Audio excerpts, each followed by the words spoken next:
नमस्कार दोस्तों, हमारी आज की कहानी का नाम है खर्चा। मम्मी जी, कल पूजा का कुछ सामान लाने बाजार जाना है। सोच रही हूँ वहीं से मेहंदी भी लगवा आऊँगी। पहला करवा चौथ है, मैं सब कुछ अच्छे ढंग से ही करना चाहती हूँ। अरे मेहंदी लगवाने बाजार जाने की क्या ज़रूरत? पैसे क्या मुफ्त में आते हैं मेहंदी लगवाने में? पैसे क्या खर्च करना, जैसे बने घर पर ही लगा लेना। पैरों पर मेहंदी ना भी लगाएगी तो चलेगा, पैरों में तो बस महावर ही लगा लेना। मनोरमा जी गुस्से में बोली और काम में लग गईं। सोनी का मन उदास हो गया।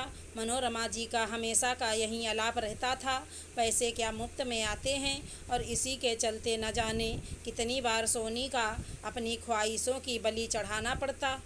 सोनी के पति अनिकेत पर घर की सारी जिम्मेदारी थी। घर का किराना, सब्जी, बिजली, पानी का बिल, माँ बाबूजी की दवाई, तीज त्योहारों से लेकर घर में आने जाने वाले हर रिश्तेदारों के खर्चे पानी, सभी की जिम्मेदारी अनिकेत की ही होती। इसमें वो कभी सोनी के लिए मन से कुछ ले आता या कभी ज़रूरत पड़ने पर सोनी अपने लिए कुछ मंगा लेती तो मनोरमा जी का मुँह बन जाता। उनके अनुसार बेटा सिर्फ परिवार के लिए ही खर्चा कर सकता था, पर पत्नी के ऊपर खर्चा करना फिजूल खर्च था। सोनी को यही बात हमेशा ही अखरती थी कि अनिकेत के कंधों पर तो पूरा घर चल रहा, पर अपनी पत्नी पर खर्च करना सबको बुरा लगता है। पूरी कमाई परिवार पर लुटाने के बाद भी माँ जी को संतुष्टि नहीं है। कभी कभी तो उसे लगता जेठ जेठानी दूसरे शहर में रहते हैं, उन्हें ना तो माँ बाप की चिंता है और ना इस घर की कोई जिम्मेदारी। अपनी ज़िंदगी अपने हिसाब से जीते हैं। अच्छी नौकरी है, फिर भी ज़रूरत पड़ने पर हमेशा ही पैसों की तंगी का बहाना बना देते हैं। इससे अच्छा तो मैं भी जेठानी की तरह ट्रांसफ़र करवा लूँ। पर हमारे बाद सास ससुर का क्या होगा? जैसे भी हों, हैं तो अपने ही, हम भी अलग हो गए तो इन्हें कौन देखेगा? यही सोच चुप रह जाती। पर हर बार मनोरमा जी की एक ही बात सोनी को न चाहते हुए भी परेशान कर देती।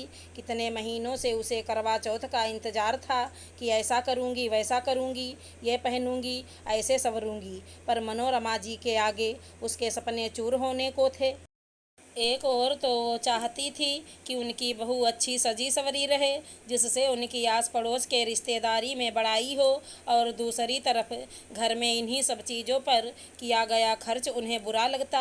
आज सोनी ने अपनी शादी वाला लहंगा पहना, साथ में पूरा 16 श्रृंगार किया, जिसमें वो बहुत खूबसूरत लग रही थी। अनिकेत ने अपने हाथों से जब बालों में गजरा लगाया तो उसका चेहरा दमक उठा। आस पड़ोस की सारी देवरानियों और जेठानियों के बीच पूजा में बैठी सोनी सबके आकर्षण का केंद्र थी। कोई सोनी के लहंगे की तारीफ करता तो कोई उसके हाथों के मोतियों से जड़े कंगन की, तो कोई उसके झुमकों की। सभी बहुओं ने साथ में पूजा की। अनिकेत ने तोहफे के रूप में सोनी को एक अंगूठी दी। मनोरमा जी सबके सामने तो कुछ ना बोली, पर मन ही मन सोनी से चिढ़ गईं। बेटे से तो कुछ कह नहीं सकती थी, पर अब उनका स्वभाव सोनी के प्रति कुछ ज़्यादा ही रूखा हो गया था।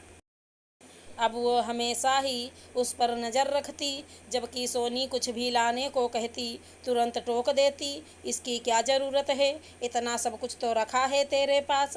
अनिकेत का स्वभाव ऐसा नहीं था कि अपनी पत्नी के लिए चोरी छिपे कोई चीज़ लाता, इसलिए जब भी कुछ लाता सबको पता चल ही जाता। सोनी को हमेशा सज सवर कर रहना अनिकेत को पसंद था, इसीलिए सोनी हमेशा ही अच्छे ढंग से सज सवर कर रहती। बहू देख रही हूँ, आए दिन तुम्हें कुछ ना कुछ चाहिए होता है। हर दूसरे दिन कभी क्रीम तो कभी पाउडर तो कभी नई साड़ी। तुम्हारा इतना फिजूल खर्चा हम नहीं उठा सकते।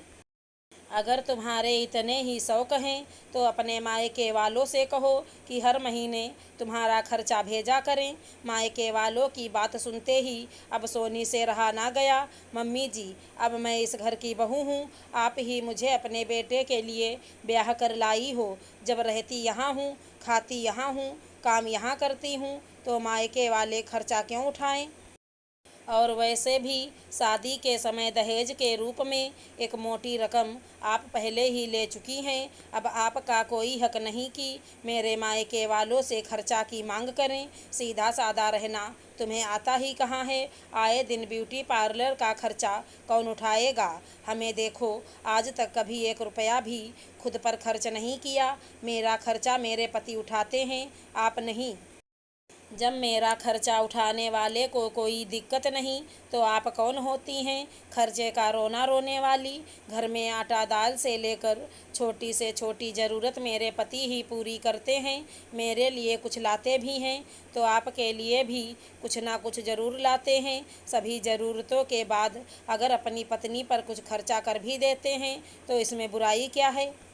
कहती हुई सोनी खाने की तैयारियां करने लगी। मनोरमा जी को इसके आगे कुछ बोला ही न गया। माँ देखो, ये साल कैसा लग रहा है। बहुत दिनों से आपकी इच्छा थी ना इस साल की। अनिकेत आते ही बोला। मनोरमा जी चुपचाप अनिकेत और सोनी को देखे जा रही थी। आज उन्हें अपने शब्दों पर ही शर्मिंदगी लग रही थी जो उन्होंने सोनी को कहे थे कि खुद पर 1 रुपया भी खर्च नहीं किया। अगर हमारी कहानी पसंद आई हो तो चैनल को लाइक शेयर सब्सक्राइब करें। धन्यवाद दोस्तों।